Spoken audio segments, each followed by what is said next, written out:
முன்னாள் அமைச்சர் K C Veeramani பொய்யான பிரமாண பத்திரம் தாக்கல் செய்வதாக ஆட்சேபனை செய்ய வந்த நபர்களை அதிமுகவினர் தாக்கியதாக புகார் எழுந்துள்ளது.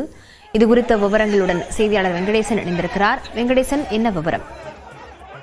லாவண்யா, திருப்பத்தூர் மாவட்டம் ஜோலார்பேட்டை சட்டமன்ற தொகுதியில் கடந்த 2021ஆம் ஆண்டு நடைபெற்ற தேர்தலின் போது பொய்யான பிரமாண பத்திரம் தாக்கல் செய்யப்பட்டதாக காட்பாடியை சேர்ந்த ராமூர்த்தி என்பவர் தேர்தல் ஆணையத்தில் மற்றும் நீதிமன்றத்தில் வழக்கு தொடர்ந்திருந்தார். இந்த நிலையில் அதிமுக முன்னாள் அமைச்சரான கே சி வீரமணி மீது வழக்கு பதிவு செய்யப்பட்டு நீதிமன்றத்தில் வழக்கு நிலுவையில் உள்ளது. இந்த நிலையில் முன்னாள் அமைச்சர் கே சி வீரமணி தற்போது ஜோலார்பேட்டை சட்டமன்ற தொகுதியில் மீண்டும் அதிமுக சார்பில் போட்டியிடுகிறார். இந்த நிலையில் நேற்று அவர் மனு தாக்கல் செய்திருந்தார். இது தொடர்பாக அவர் பொய்யான பிரமாண பத்திரம் தாக்கல் செய்யப்பட்டுள்ளதாக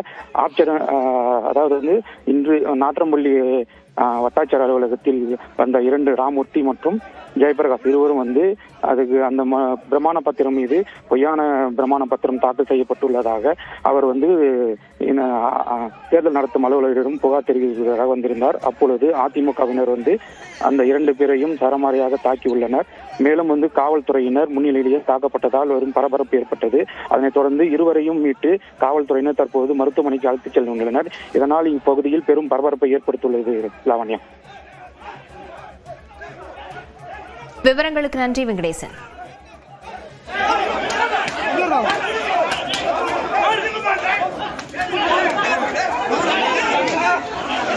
Come on.